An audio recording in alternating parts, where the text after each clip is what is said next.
Hello everyone, this is नवीन राणा। दोस्तों, Uttarakhand exam mentor YouTube channel में आप सभी का बहुत बहुत स्वागत है। 18 दिसंबर 2022 को उत्तराखंड पुलिस का एग्ज़ाम होने वाला है।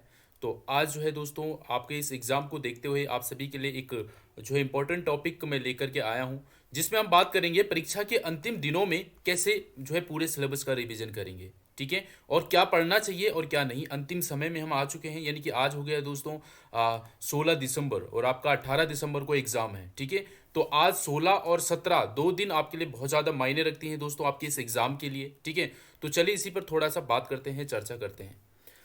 देखिए, कुछ पॉइंट्स मैंने रखे हैं यहाँ पर। नया टॉपिक पढ़ने से बचे, जितना पढ़ा है उसी का रिवीजन करें। दोस्तों देखिए, पूरे साल भर से आप तैयारी कर रहे हैं, ठीक है, और अभी भी अगर आपके कुछ टॉपिक रह गए हैं जो आपने नहीं पढ़े हैं, तो दोस्तों आप उन पे जाने की ज़रूरत नहीं है। ऐसा क्यों? अगर आप नए टॉपिक पे जाते हैं तो आप क्या करोगे, जो आपने इतना सारा पढ़ा हुआ है आप उससे भटक जाओगे मतलब उतना समय जो आप इस रिवीजन में देंगे तो आपका ये स्टेबल हो जाएगा। अब आप अगर आप नए पढ़ते हैं तो आप नए को समय देना पड़ेगा, और इस नए को पढ़ने के चक्कर में आप जो है उतना समय में जो है आप अपना बहुत बड़ा पोर्शन को रिवीजन कर सकते हैं। ठीक है, तो ये सबसे बेस्ट रहेगा दोस्तों इस अंतिम समय में कि नया टॉपिक को पढ़ने से आप बचें आप, और जितना भी पढ़ा हुआ है आपने पहले से सिर्फ उसी को ही रिवीजन करें। आप भी जानते हैं, अगर आपकी कुछ सिलेबस का कुछ परसेंट छूट भी गया है तो उसको अब रहने दीजिएगा, क्योंकि अब आप उस पर अपना समय ही वेस्ट होगा। क्योंकि अगर आप उस टॉपिक को पढ़ते हैं तो आपका कहीं ना कहीं ये जो आपका पहले का जो टॉपिक है यहाँ से आप उतना अच्छा स्ट्रॉन्ग नहीं कर पाओगे उसको, और बेटर तरीके से आप उसको रिवीजन नहीं कर पाओगे। तो वो समय जो आप इस पे देंगे तो आपका बहुत सारा जो है अच्छा रिवीजन वहाँ पर हो जाता है। क्योंकि रिवीजन में अब आपको जो है बहुत कम समय देना होता है, क्योंकि ऑलरेडी आपने बहुत सारा पढ़ा हुआ रहता है। ठीक है, तो अभी पहला पॉइंट तो यही रहेगा कि नए टॉपिक को आप बिल्कुल नहीं देखना है, आप सीधा सीधा जितना भी आपने पढ़ा है रिवीजन करना है। अब बात ये आते हैं कि यहाँ पर दो पॉइंट रखे हैं कि रिवीजन रिवीजन जो है करें कैसे। हम इस पे बात करेंगे लास्ट में। इससे पहले कि सभी चैप्टर का रिवीजन जरूर करें। ऐसा क्यों दोस्तों? देखिएगा, होता यह है कि जो हम अंतिम समय में देख रहे होते हैं वो अगर एग्जाम में आता है तो हमें याद आ जाता है, और अगर अंतिम समय में जो एग्जाम का लास्ट, जैसे आज 16 और 17 तारीख को अगर आप देखते हैं तो यहां पर आप अगर पूरे सिलेबस को अगर रिवीजन कर जाते हैं तो आपको एग्जाम में सीधे सीधे याद आ जाते हैं। ठीक है, तो जरूरी है कि अगर आपने कोई चीज मान लो कि साल के फर्स्ट में पढ़ा होगा और आज आप एग्जाम देने जा रहे हो, तो ऑब्वियसली जो आपने कल परसों नरसों में पढ़ा होगा वो आपको वहां पर जल्दी याद आएगा, लेकिन जो आपने बहुत पहले पढ़ा होगा उसका याद आना बहुत मुश्किल हो जाता है। अगर आपने उस पहले वाले को पढ़ा, आज अगर आप उसको थोड़ा एक बार देख लेते हैं तो आपका वो एकदम से जो है माइंड में रहेगा और एग्जाम में सीधा सीधा सामने आ जाता है याद। ठीक है, तो अब हम दो पॉइंट पे बात करेंगे। एक तो यह है कि सभी चैप्टर का रिवीजन जरूर करें। तो अब बात आती है कि रिवीजन करें कैसे, क्योंकि समय तो कम है और सिलेबस हो गया इतना बड़ा पहाड़ जैसा। तो ऐसे इतने बड़े सिलेबस को हम कैसे रिवीजन कर सकते हैं बहुत कम समय में, उस पर हम बात करते हैं। ठीक है, तो हम सब्जेक्ट वाइज चलते हैं। देखिए दोस्तों, ज्योग्राफी की मैं बात करूं, ज्योग्राफी का ऐसे कैसे हम रिवीजन कर सकते हैं, तो सीधा सीधा मैंने आपके सामने कुछ यहाँ पर डेमो के लिए रखे भी हैं।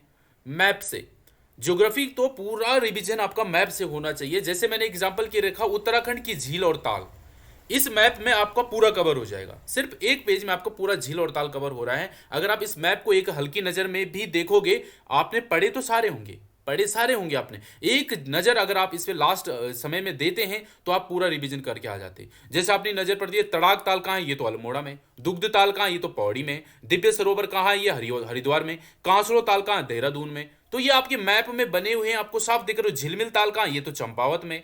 गिरी ताल कहाँ है, ये उधम सिंह नगर आ गया नीचे। द्रोण ताल कहाँ है, ये भी हमारा उधम सिंह नगर में आ गया।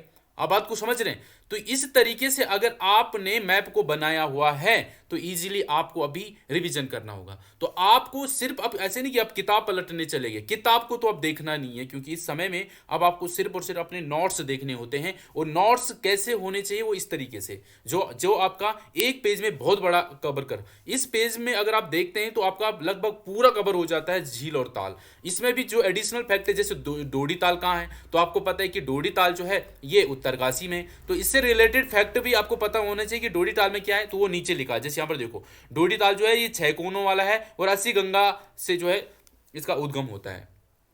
ठीक है, 80 गंगा जो है यहीं से निकलती है डोडी ताल से, 6 कोनों वाला है। तो एडिशनल फैक्ट भी हो गया इसी पेज में, और हमें दिख भी रहा है मैप में कि डोडी ताल है किस जिले में, राइट। तो ये चीजें आपको देखनी होगी। जैसे देखो केदार ताल हो गया, थलई सागर पर्वत श्रृंखला पर स्थित है। फाजकंडी ताल होगा, ये उबलता हुआ ताल है। सहस्त्र ताल हो गया, ये गढ़वाल का सबसे और गहरा ताल है। ठीक है, सबसे गहरा ताल जो है गढ़वाल का, और सबसे बड़ा ताल भी जो है ये सहस्त्र ताल है। ठीक है, अब सहस्त्र ताल है कहाँ, वो आप हमें यहाँ पर दिख रहा है, ये पौड़ी गढ़वाल में, ये पौड़ी में हम सॉरी सॉरी सॉरी टिहरी में हमारा सहस्त्र ताल, ये मैप में आपको साफ साफ दिख रहा है, ये टिहरी का मैप है हमारे यहाँ पे। ठीक है ना, तो ये चीजें हमें साफ साफ दिख रहा है। देखिए हेमकुंड की बात करें, हेमकुंड लोकपाल की, कहाँ पर, फूलों की घाटी के पास में। लक्ष्मण गंगा का उद्गम यहाँ से होता है। स्नो लेक इसको कहते हैं। 10वें गुरु गोविंद सिंह ने तपस्या की थी यहाँ पर, है ना। तो ये सारे हमें होम लेकपाल के बारे में बात चल रही है यहाँ पर। ठीक है, तो ये सारी चीजें हमें यहाँ पर दिखने को मिल जाती है दोस्तों। देखो अगर हमें एक एक नजर करके आप सारे मैप को देख लेते, एक बार इस मैप को अगर आप थोड़ा सा 5 मिनट भी देते हैं तो आप पूरा रिवीजन कर जाते हैं झील ताल को। ऐसे ही आपने ज्योग्राफी, उत्तराखंड की ज्योग्राफी के सारे मैप बनाए होंगे। ऐसे आपने जो पर्वत चोटियों की जो बनाए होंगे, ऐसे आपने दर्रों के बनाए होंगे। ये देखो एक मैंने भी एक मैप और है आपके सामने, इसमें आपने जितने भी हमारे सीमाएं हैं वो आपको सारे दिख रहे होंगे। आपको ये भी दिख रहे होंगे कौन हमारे जो आंतरिक जिला है, कौन हमारा जो है अंतर्राज्यीय जिला, कौन अंतर्राष्ट्रीय जिला है। ये सब आपको यहाँ पर दिख रहा है। आपको ये भी दिख रहा है इसमें कि हमारे हिमाचल के, हमारे जो है उत्तराखंड के साथ कितने जिले लग रहे हैं। तो हिमाचल प्रदेश के 3 जिले लग रहे हैं, किन्नौर, शिमला और सिरमौर। और हमारे उत्तराखंड के कितने जिले लग रहे हैं हिमाचल के साथ, तो 2 जिले लग रहे हैं, एक तो उत्तरकाशी और एक देहरादून। इस मैप को आपको सारा दिख रहा है कि उत्तर प्रदेश के कितने जिले हमारे उत्तराखंड के साथ लग रहे हैं। एक सहारनपुर, मुजफ्फरनगर, बिजनौर, मुरादाबाद, रामपुर, बरेली और पीलीभीत। तो आप यहाँ पर देख रहे हैं सबसे जो है पश्चिम से सहारनपुर लग रहा है, सबसे पूर्व में पीलीभीत लग रहा है हमारा। और आप ये भी देख सकते हैं कि उधम सिंह नगर से उत्तर प्रदेश के कितने जिले लग रहे हैं, तो 5 लग रहे हैं, बिजनौर, मुरादाबाद, रामपुर, बरेली और पीलीभीत। आप ये भी देख सकते हैं कि एकमात्र नैनीताल के साथ कौन सा जिला लग रहा है, तो नैनीताल के साथ जो है दोस्तों यहाँ पर लगता है हमारी सीमा किसकी, बिजनौर की।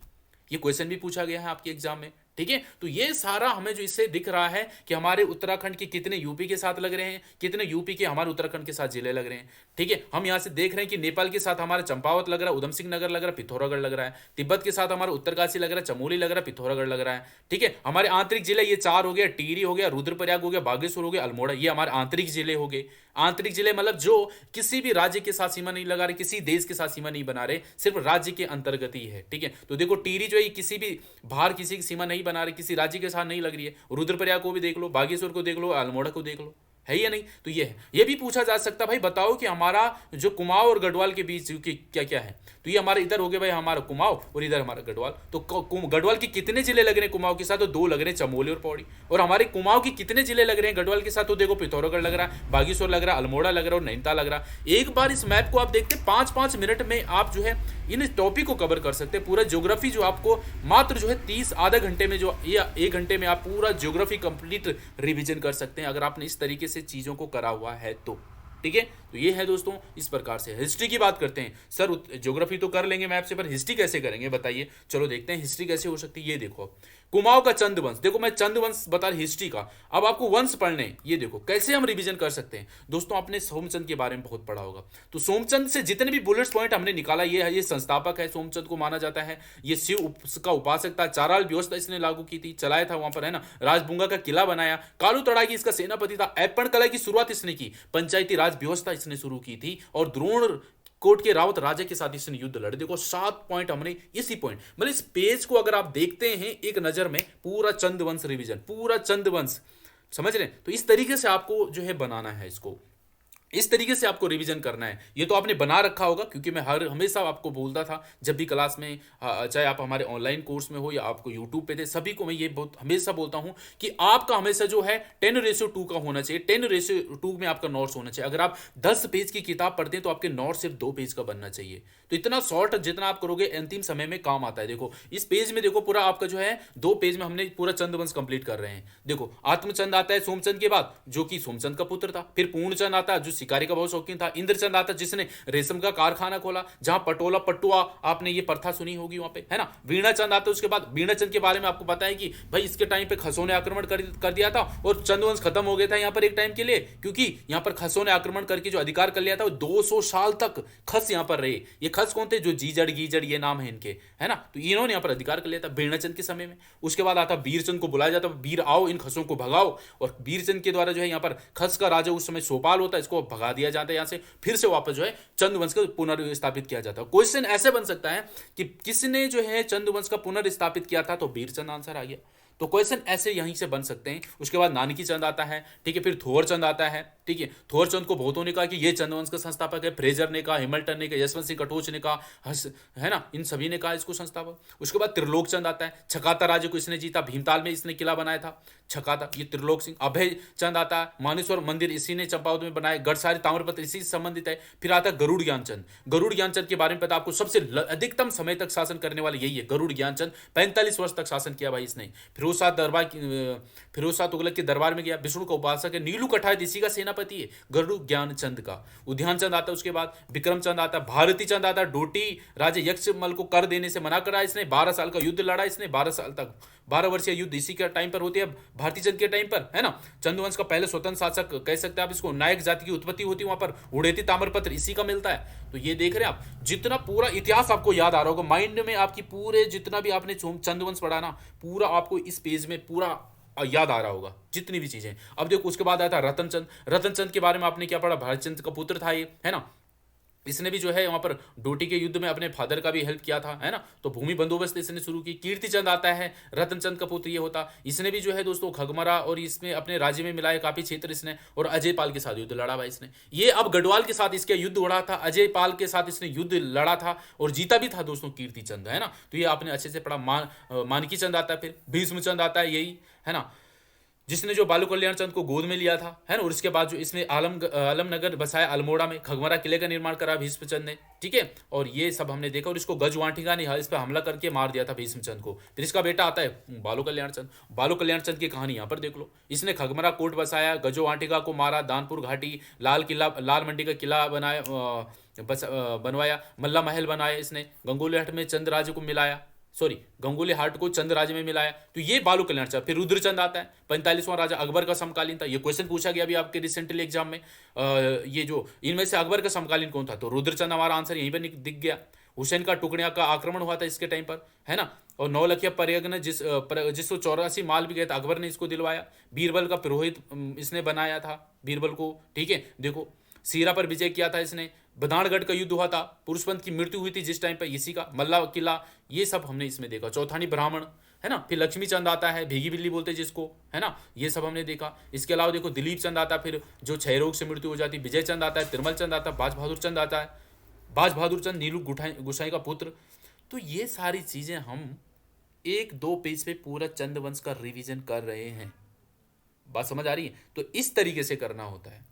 सर ये तो ठीक है, हमने चलो इसकी कहानी है हमने कर दिया, अब हम डेट वाले कैसे याद करेंगे सर, वो कब है वो बताइए। डेट वाले भी हो सकते हैं। ये देखो इस स्लाइड में देखो, अगर आप, हालांकि आपको क्लियर नहीं दिख रहे होंगे पर मैं आपको बता दे तो आप सुन करके देखिएगा, क्योंकि अगर आप क्वालिटी बढ़ा सकते हैं 360 या 480 तो आपको साफ दिख जाएगा। पर ये आपका इंडियन हिस्ट्री का मैंने बनाया, इंडियन हिस्ट्री में मॉडर्न का, ये मैंने अपना नोट्स यहाँ पर लगाया है, ठीक है। मॉडर्न हिस्ट्री में अगर देखेंगे तो इसमें ईयरली लगा रखा, देखो 1907 से एक सीक्वेंस से चलेंगे तो सारी चीजें आ जाती है उसमें। जैसे देखो बंगाल का विभाजन हो गया तो 1905 में करजन के द्वारा, है ना। तो ये जारी किया था, तो 1905 में मेरे को बंगाल विभाजन याद आ जाएगा। फिर इसमें आंदोलन चलता है, विभाजन विरोधी आंदोलन चलता है फिर, ठीक है। फिर 1905 में बंगाल का शोक दिवस मनाया जाता है। इसी अवसर पर रविंद्रनाथ टैगोर ने जो है आमार सोनार बांग्ला ये गाया था, है कि नहीं। तो ये चीजें हमें याद आ रही है। फिर 1907 में पहुंच गए हम, 5 के बाद 7 में क्या हुआ भाई, दंगे उंगे होने लगे इस टाइम पे बहुत सारे, है ना। और तिलक, फिर 8 में देखो तिलक दोबारा गिरफ्तार हुए इस टाइम पर। 6 में क्या होता है, यहाँ पर 6 में भी हमने देखा, यहाँ पर जो है अखिल भारतीय मुस्लिम लीग की स्थापना होती है। ये क्वेश्चन भी पूछा गया, मुस्लिम लीग की स्थापना 1906 में हो गई। फिर हम 12 में चले गए, यहाँ पर भी जो है एक समाचार पत्र की स्थापना होती है मौलाना अबुल कलाम आज़ाद के द्वारा, ठीक है, अल हिलाल करके। 1909 में पहुंच गए हम, यहाँ पर भी जो है हिंदू समाज की स्थापना होती है लाल चंद के द्वारा, ठीक है। इसके बाद होम रूल लीग आता हमारा 1915-16 में, जो कि होम रूल लीग के लिए 2 लोगों को जाना जाता है, लोकमान्य तिलक को भी और एनी बेसेंट को भी, है ना। फिर हमारे गदर पार्टी की भी बन जाती है। इस प्रकार से देख रहे हैं हम चीजें कैसे आगे बढ़ रही है। 15 में पहुंच गए हम, तो 15 में जो गांधी जी भी पहुंच गए, भारत एंट्री करना शुरू कर लेते हैं। 1916 में आए तो इन्होंने साबरमती आश्रम की स्थापना की 16 में। 17 में चंपारण सत्याग्रह करा। 18 में अहमदाबाद में मजदूरों की जो है अहमदाबाद मजदूर हड़ताल की इन्होंने। फिर 18 में खेड़ा आंदोलन भी किया, खेड़ा सत्याग्रह। 19 में फिर रोलेट कानून का विरोध किया, और 19 में जो है जलियांवाला बाग कांड भी होता है। फिर देखो खिलाफत असहयोग आंदोलन होता है 19 से 22 तक चलता है। फिर 22 में चोरा चोरी कांड भी होता है, ठीक है। फिर देखो 22 में ही जो है स्वराज पार्टी बनती है चित्तरंजन जहाँ मोतीलाल नेहरू के द्वारा। कम्युनिस्ट पार्टी की स्थापना होती है 25 में, काकोरी कांड होता है। और फिर हम 31 में इरविन समझौता होता है। 28 में फिर कलकत्ता अधिवेशन होता है पूर्ण स्वराज की मांग के लिए, ठीक है। तो ये सारी चीज़ें आप देख रहे हो। 1930 में दांडी मार्च यात्रा हो रही। तो हम इस सीक्वेंस से अगर चीज़ों को करते हैं तो हमारा अच्छा रिवीजन हो जाता है और क्वेश्चन बनाता है यहाँ से। इनको सीक्वेंस में पूछ लेता है कौन सा आंदोलन पहले हुआ कौन सा बाद में हुआ। चंपारण फिर खेड़ा दे देगा और आपको चोरी चोरी कांड दे देगा, आपका दांडी मार्च देगा, फिर इनको आगे पीछे करना होता है। तो कोई चीज़ें देखो, आप जितना कम शॉर्ट बना सकते हैं उतना शॉर्ट आपको नोट्स होने चाहिए। तो आप इनको अंतिम समय में इस तरीके से रिवीजन करिएगा, ठीक है। आप लोगों ने ये बनाए होंगे। हिंदी का रिवीजन कैसे करें सर? हिंदी का देखो, हिंदी में भी मैंने आपको ऐसे ऐसे टेबल्स बताता रहता हूँ बीच में, और आपको हिंदी में भी ऐसी शॉर्ट्स बनाने होंगे। अब देखो जैसे अल्प प्राण और महाप्राण में बहुत कन्फ्यूजन रहता है, और अल्प प्राण महाप्राण सगोश और अघोष बड़ी कन्फ्यूजन रहती है। तो कैसे पता चलेगा? तो देखो जो अघोष है ये है अघोष, अघोष यहाँ पर दिख रहा है आपको। तो भाई 1 और 2 अघोष होते हैं और 3 4 और 5 हमारे सघोष होते हैं। अब बात समझ आ रही? 1 2 अघोष हो गए और 3 4 5 सघोष हो गए, क्योंकि यहाँ पर दिख रहा है आपको सघोष सघोष सघोष। तो पहले के 2 में अघोष हो गए, और इसी में हमने अल्प प्राण महाप्राण भी बना रखा है। तो अल्प प्राण महाप्राण, अल्प प्राण महाप्राण, अल्प प्राण। तो देख लो 1 3 5 हमारे अल्प प्राण हो गए और 2 और 4 आपका महाप्राण हो गए। तो यहाँ पर भी आपका अच्छे से रिवीजन हो रहा है। अगर आपसे ये पूछा जाए सा हा में अल्प प्राण महाप्राण है क्या, तो अगर हम पहले के 3 देखेंगे ये तीनों अघोष है हमारे, ठीक है। पहले के 3 अघोष हैं, और ये अगर चारों को देखें हा तक ये हमारे महाप्राण भी होते हैं।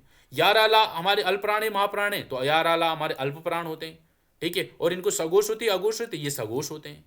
तो इस तरीके से हमें यहाँ पर संयुक्त व्यंजन हो जाते हैं। तो इस प्रकार से अगर आपने यहाँ पर देखो कंठ तालु मूर्धा दंत्य ओष्ठ, ये एक ऐसी टेबल है जिसपे आपका पूरा जो है ये टॉपिक कवर हो जाता है। आपका स्टार्टिंग में जो वर्णमाला वाला है पूरा टॉपिक कंप्लीट हो जाता है एक स्लाइड को अगर आप देखते हैं तो दोस्तों इस तरीके से चीज़ें को स्ट्रेटेजी होनी चाहिए, ठीक है। तो मैं उम्मीद करता हूँ ऐसे सबने आपने करा होगा और इस तरीके से आप इनको शॉर्ट तरीके से रिवीजन कर रहे होंगे।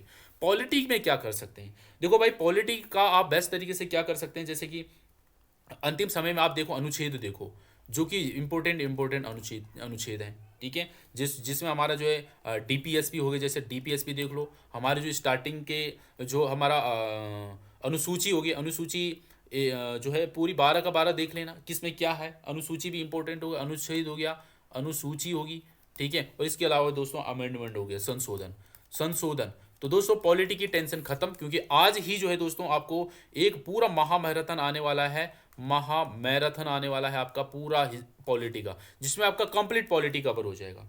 गारंटीड आपको कुछ भी नहीं छूटेगा। अब वो संशोधन से हो या अनुसूची से हो या अनुच्छेद से हो, पूरी चीज़ें कवर हो जाएगी वहाँ पर, ठीक है। तो ये है। इसके अलावा देखो दोस्तों, ये अंतिम समय में जरूर देख करके इन वीडियो को देख के जरूर जाएं, क्योंकि ये आपके लिए नए नहीं होंगे। ये आपके लिए नए नहीं होंगे क्योंकि ये सभी ने देखे हुए हैं। आप देख सकते हैं ये वाली उत्तराखंड का संपूर्ण इतिहास, लगभग 6 लाख से प्लस व्यूज इसमें आ चुके हैं दोस्तों, और आपने भी ये वीडियो जरूर एक न एक बार देखी होगी। तो इसको रिवीजन करके जरूर जाएंगे। ये लगभग जो है दोस्तों 3 साढ़े 3 घंटे का वीडियो है, और इसमें आपका पूरा इतिहास कवर हो जाता है हमारा उत्तराखंड का। और आपको पता है उत्तराखंड जीके का वेटेज 40% है, 40% है। तो उत्तराखंड और ज्योग्राफी, हिस्ट्री और ज्योग्राफी आपकी 2 वीडियोज यहाँ पर है। 3 घंटे का महामैराथन में आप ज्योग्राफी भी कवर कर सकते हैं, रिवीजन कर लोगे बढ़िया तरीके से।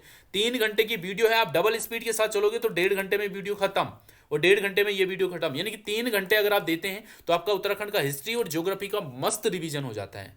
और आपने एक बार पहले का देखा हुआ तो और भी अच्छी बात है, आपके लिए बहुत आसानी से इनको याद हो जाएगा।